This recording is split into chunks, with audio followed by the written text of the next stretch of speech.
ladies and gentlemen, boys and girls, welcome in to the Super Bowl PFA prop talk. It is slightly bittersweet. I promised Tom that I wouldn't cry until after the show was over, but it is exciting because it's Super Bowl. There's so much degeneracy to go around with all the different props. But it is the last one of the 2020-2021 season. So like I said, a little bittersweet, but man, and there's been so much information coming out that like it's just like, okay, it's almost overload. Let's get to the game. Let's do this. Let's just let this happen. But I also want to like soak it into. I'm so torn. I'm emotionally torn, mentally torn. But man, I am ready. Tom, how are you feeling, buddy? Exactly like you said, it's bittersweet. This was a blast, and I think the biggest thing was when we decided to actually go live and seeing the interaction that we got. That was probably the coolest thing. So we have people in here every single show, except now that I said that, nobody's going to show up probably and say shit. So was that a recording? Whatever. But no, it's a lot of fun. We're definitely going to be back for next year doing this stuff. I had a request to do NASCAR prop talk, which I will hard pass on that. I'm going to take a left and exit, just like NASCAR does, into the pits or whatever. So, yeah, we're not going to do that. But you know what? I'm ready to roll here, get some props going, and, yeah, let's do it.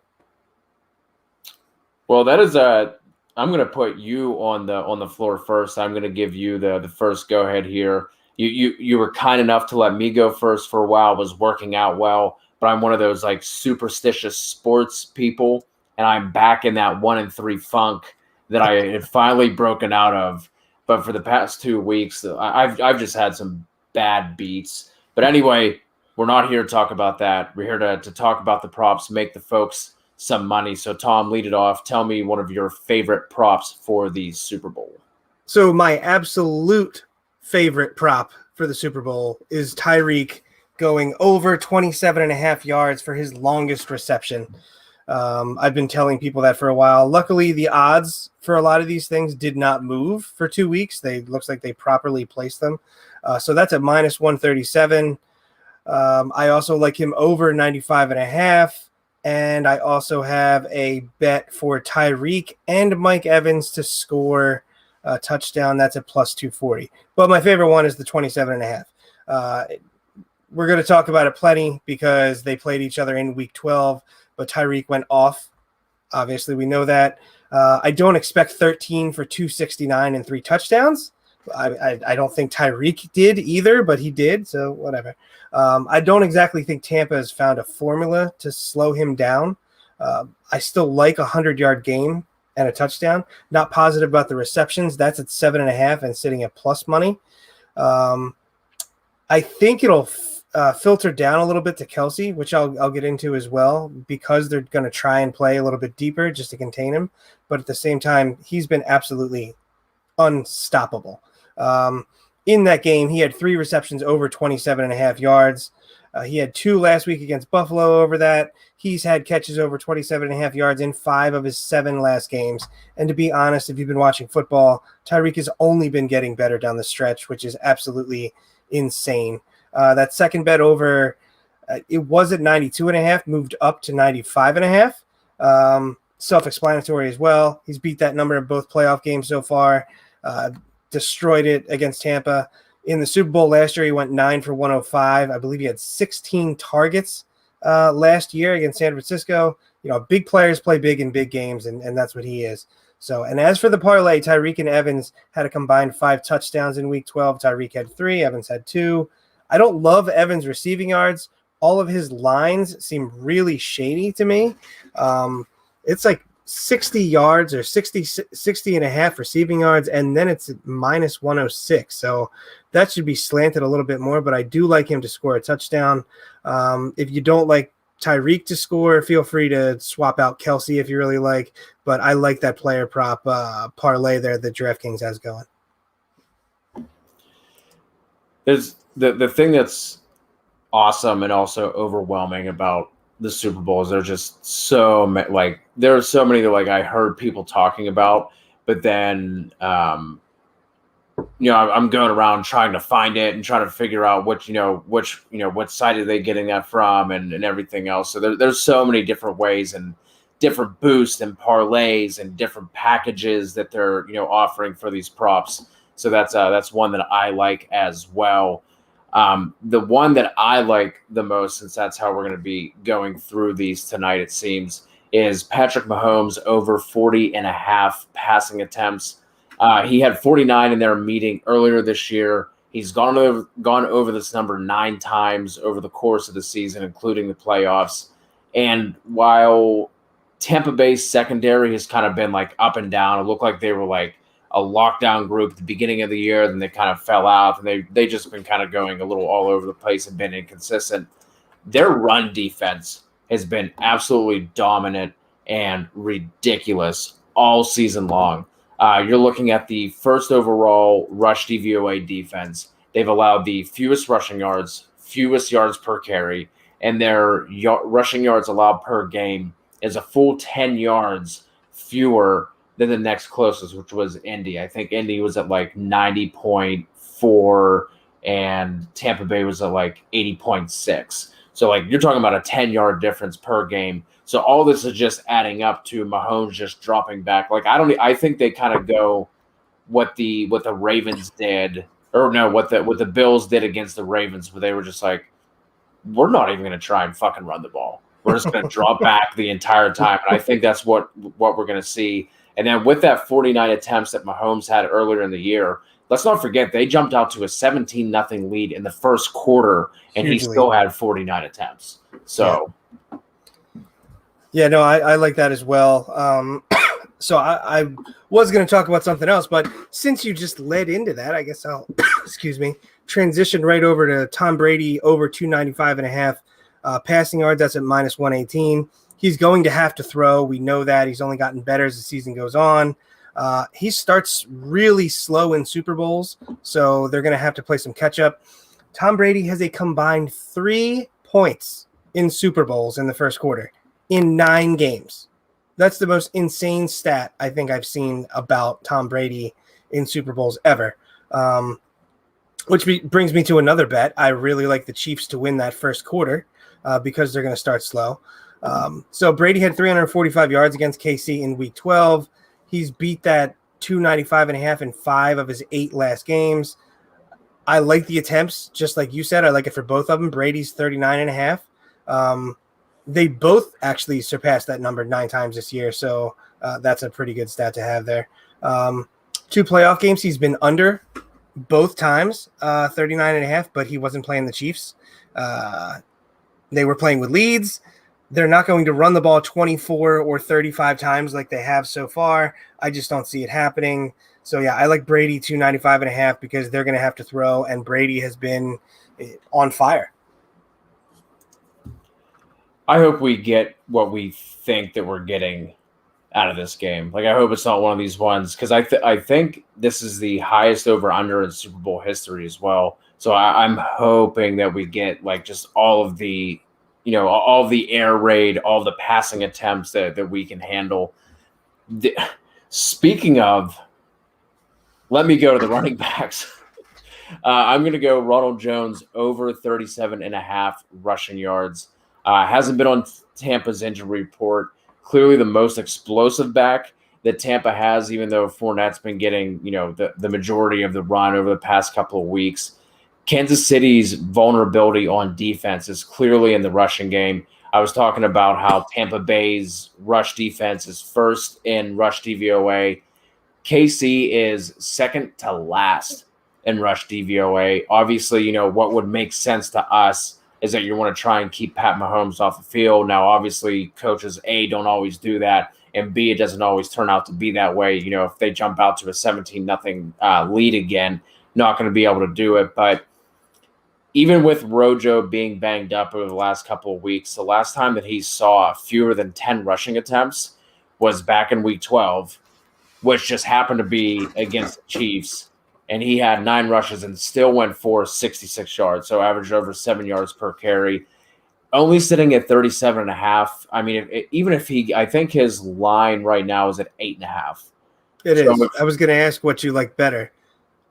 I mean, I think either they're both close to the same odds. I think the rushing attempts was slightly more favorable, but it's not a huge difference at all. So I honestly think you can take both, and then just base that off of whatever line you end up getting that at.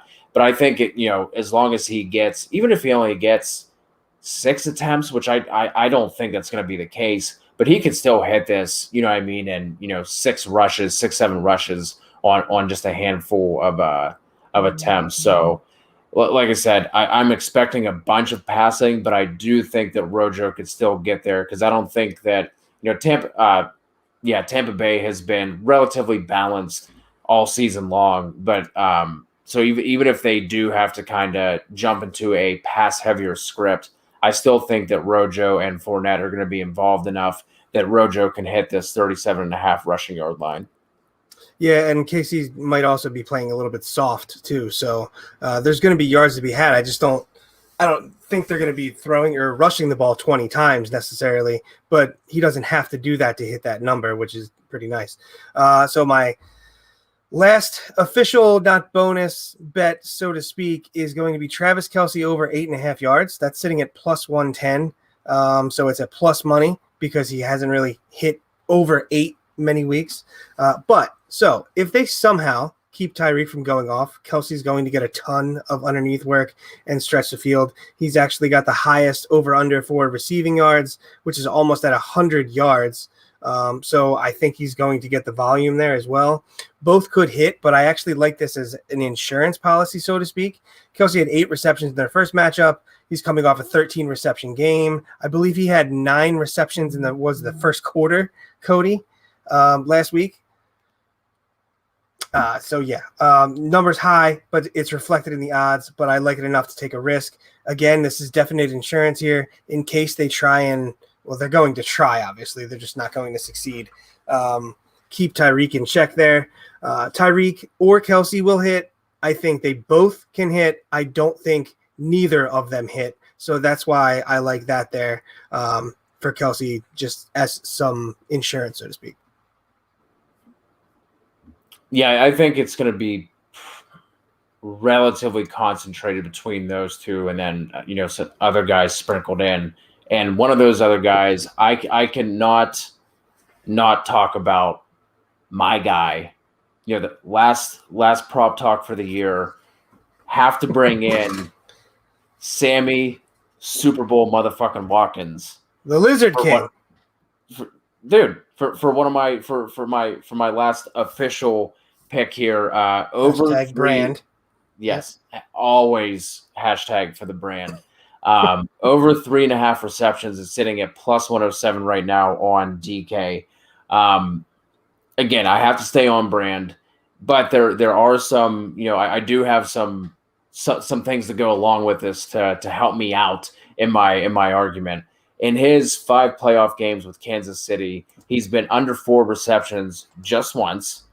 And we've been talking a lot about, if you've listened to any analysis this week on the Super Bowl, all you've been hearing about is Kansas City's offensive line. Hey, did you know they're missing both their tackles? Oh, and assembly they haven't had. And, they have the doctor out there saving lives and trying to cure COVID for everybody. Did you know Kansas City's line is really banged up? Did you know that? Like that's all we've been hearing about. And then you add on to that the fact that I keep getting these teams mixed up. Tampa Bay. Yes. DVOA probably. We're going to go back to it? Nope. Nope. They have, during the regular season, they had the 5th highest blitz percentage, and then they had the 3rd highest pressure rate. So I think, obviously, Andy Reid knows this. We all know what his record is when he has, like, the bye week and the extra time to prepare. So, I don't think he's just going to be drawing up, just straight go routes the entire, 4 verticals from, shout out to Madden, just running 4 verts the entire game. I think he is going to scheme up some of these pop passes, a lot of motion, a lot of jet sweeps like that to keep Tampa Bay from pressuring them so much. But I think the thing that lets this set up for Sammy is the fact that out of the main pass catchers for for Kansas City. So obviously Tyreek, Kelsey, Harmon, Robinson, and Watkins. Sammy has the lowest ADOT out of that group by a full yard. So he's sitting at 7.4, and the next highest is Robinson at 8.6. So like I said, I think we see a lot of those pop passes and things like that, but I do think we could see like a bunch of, slants and quick hitting routes. And obviously that sets up in Sammy's favor. So let's fucking go Super Bowl Sammy over 3.5 receptions at plus odds.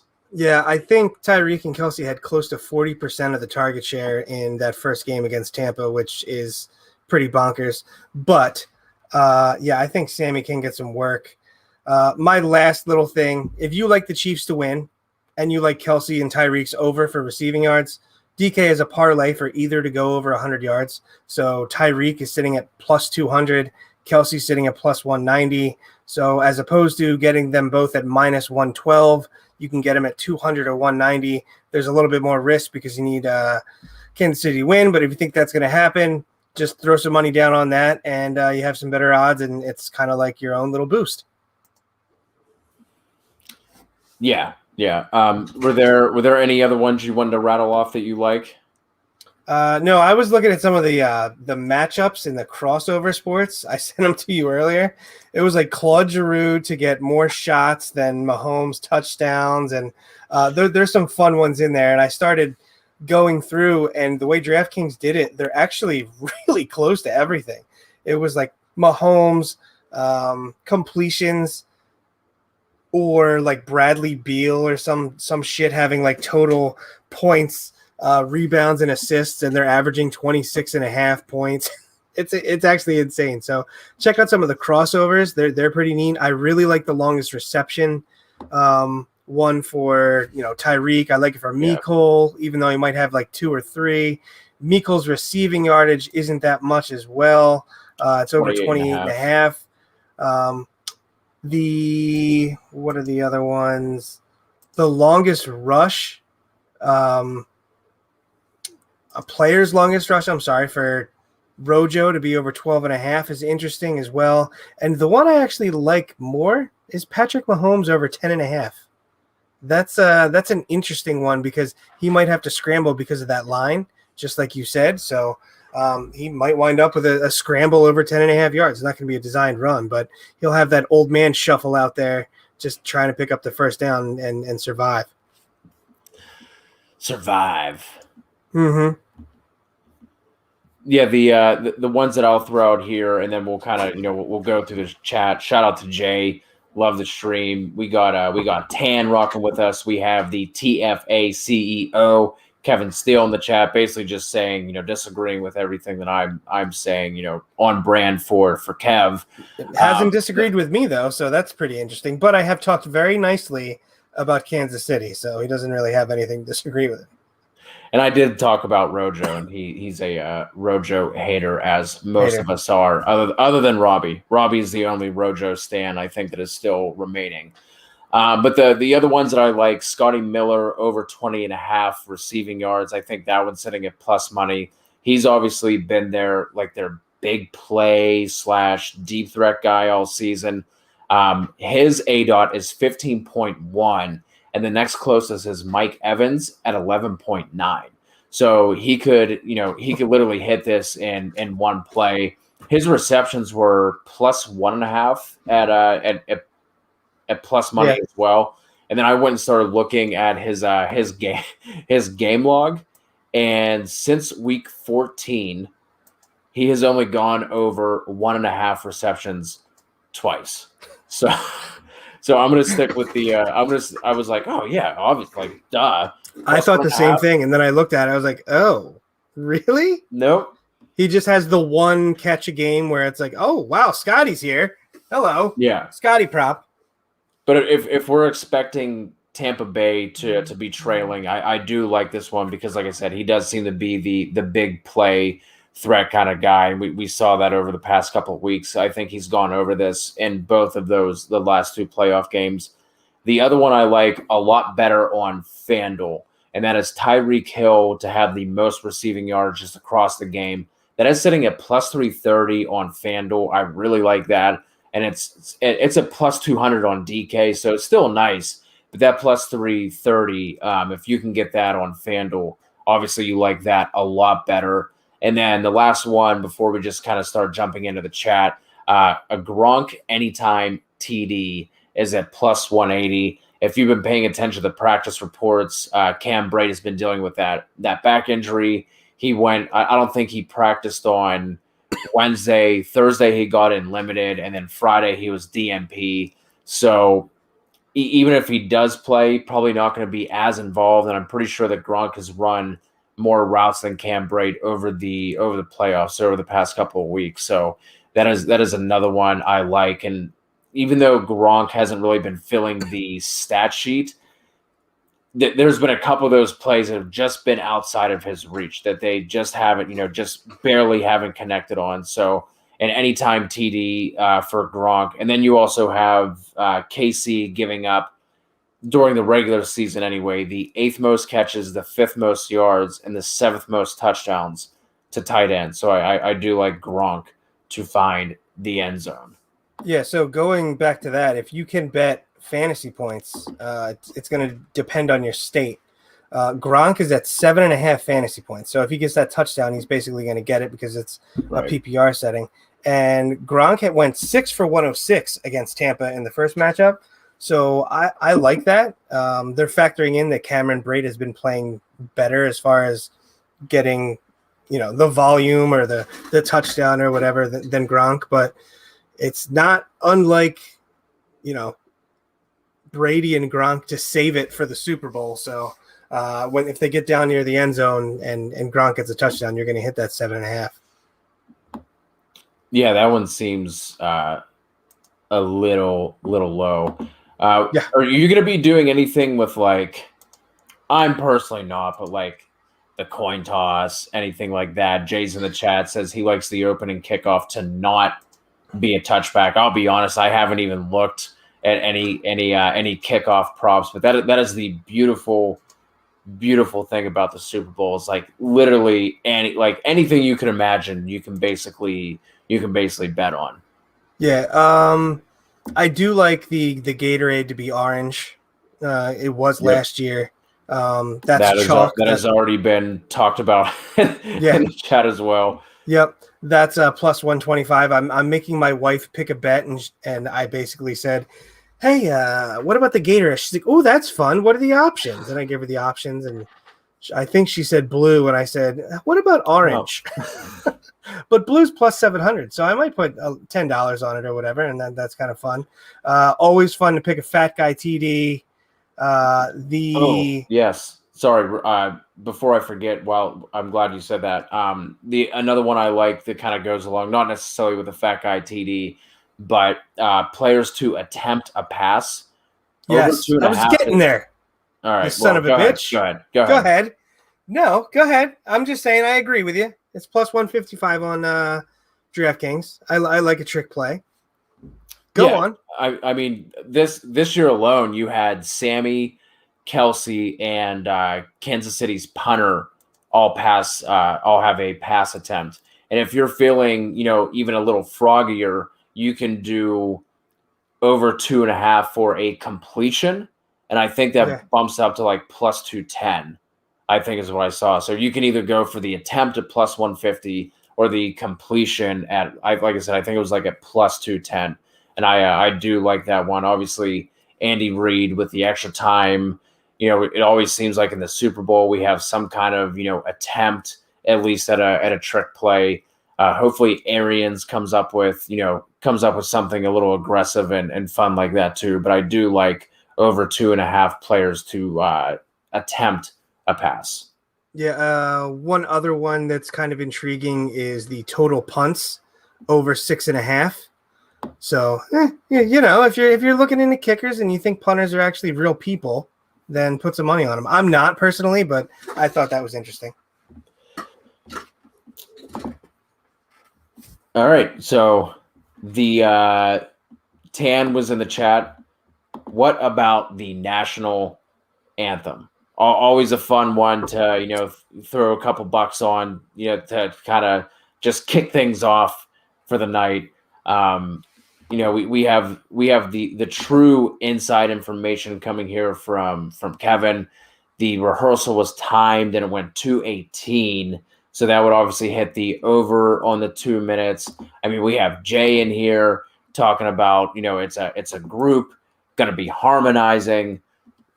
we have all of the national anthem info you could possibly want right now in the chat. Are you going to be doing anything with the national anthem? No, I did see a bet that will there be a scoring drive that takes less than the national anthem? I actually kind of like that. God. So basically, is there going to be a scoring drive under 2 minutes and 5 sets? What's the over/under for the anthem? I didn't see what it was. They don't have it on DraftKings.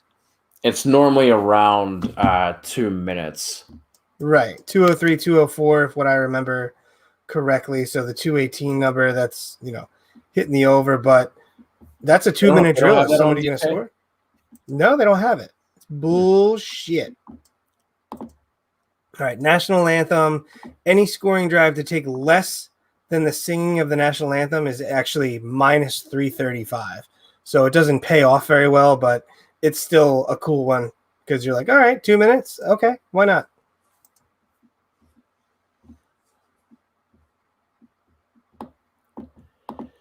Now, this is one that, I am just so there's not a lot of clarity, I feel like, with this year in terms of, the players.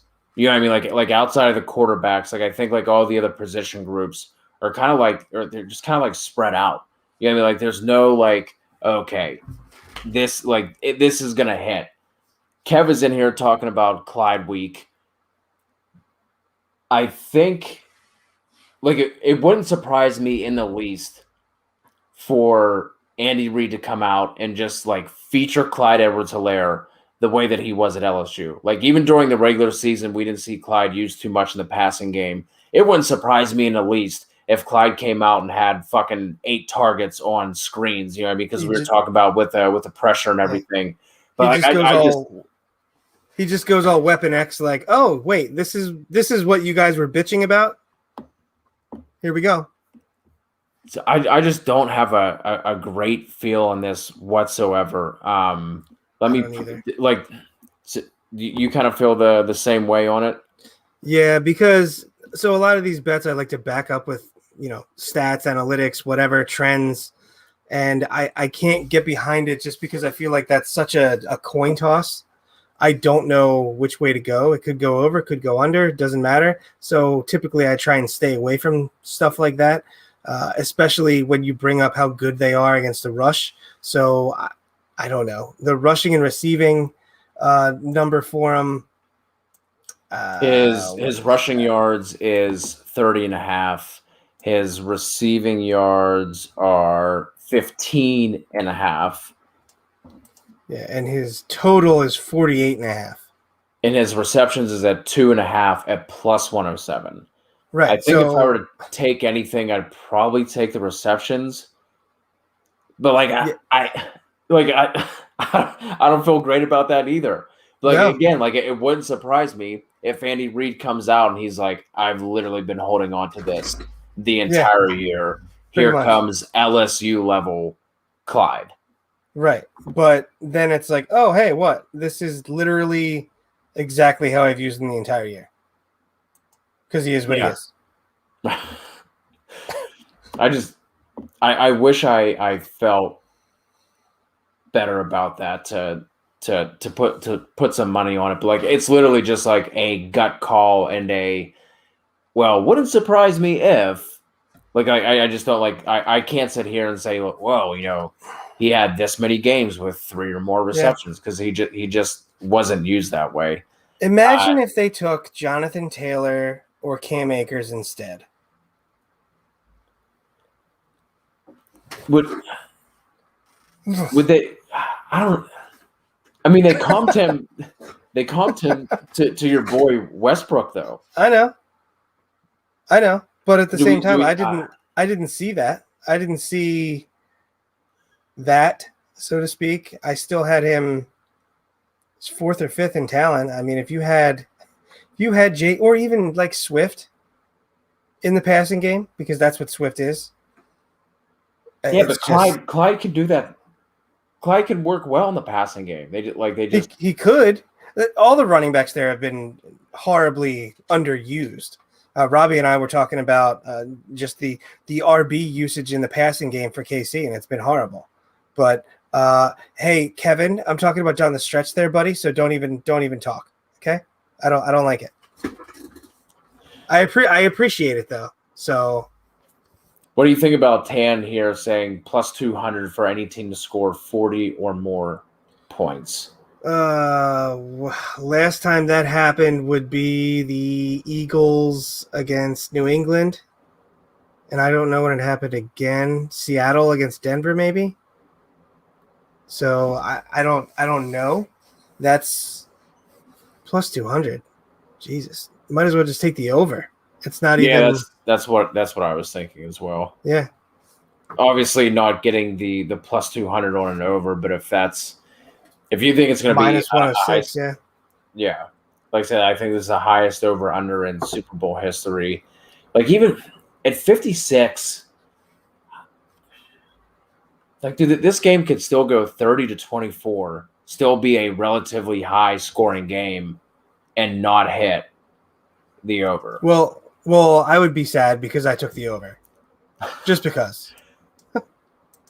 I was bored. I'm just saying with that over under at 56, like that, like yeah. Man. Right. I would That's a lot. I would love for somebody to hit 40, because that probably means that the other team is hitting 28 or so, so just points galore. I would love it, but I if you think it's going to be a high scoring game, I would rather just double down on the amount of money you would typically put down and just put that on the over. Yeah, what's the other one? Total touchdowns. Let me see. TD props. Total touchdowns 6.5 minus 121. That's something to look at. Yeah. Is DK allowing same game parlays because it's the Super Bowl, or no? I haven't tried doing any. Or do you have to go into like? So they have a special section, so to speak, where it's. Okay. I figured. It's bullshit is what it is.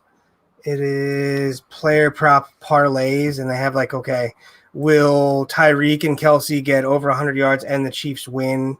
Is one of them, and stuff like 50 and 75. It's nothing crazy, and it's a little depressing.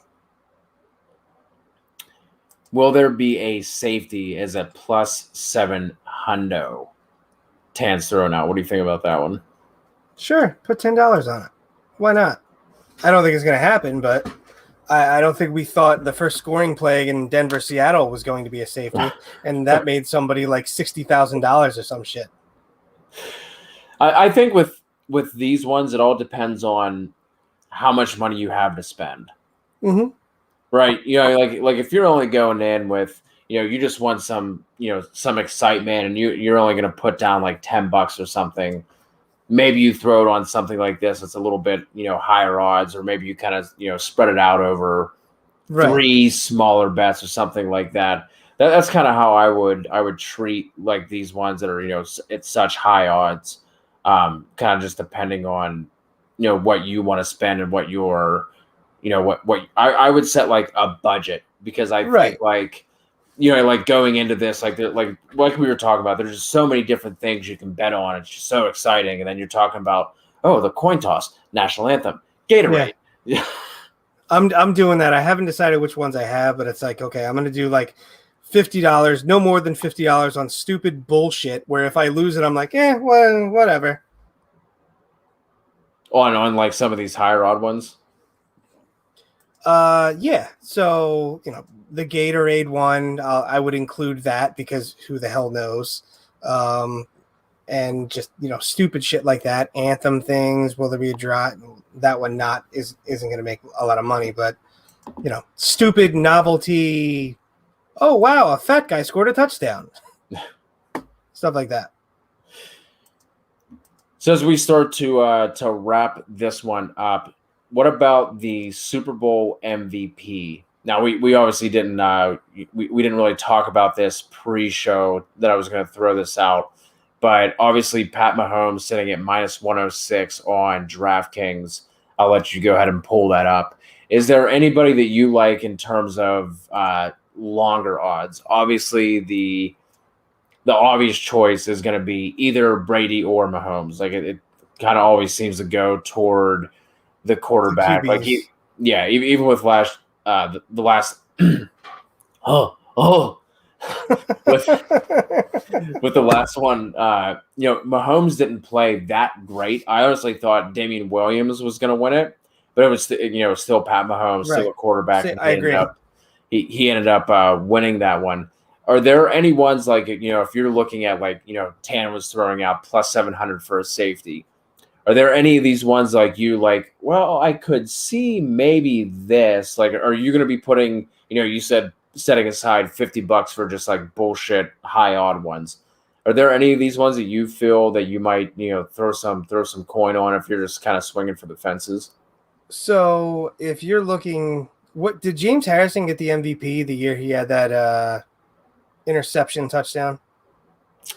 I don't think so. I think that went to Ben or Santonio, right? Right. So it's tough to bet on any defensive player ever.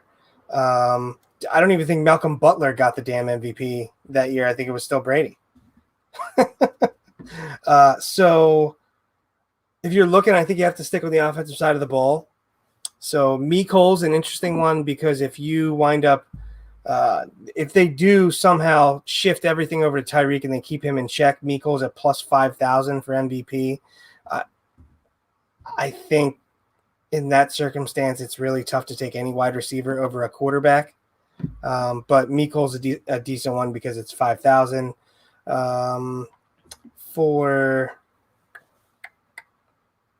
It was it was San Antonio. I had to look that up. I was at college at that point in time, and the next morning I was relatively sure that the Steelers won, but I literally had to check. I literally had to check my phone because I got belligerently blackout drunk, and I was like, good for you. pretty sure the Steelers won, but let me double check.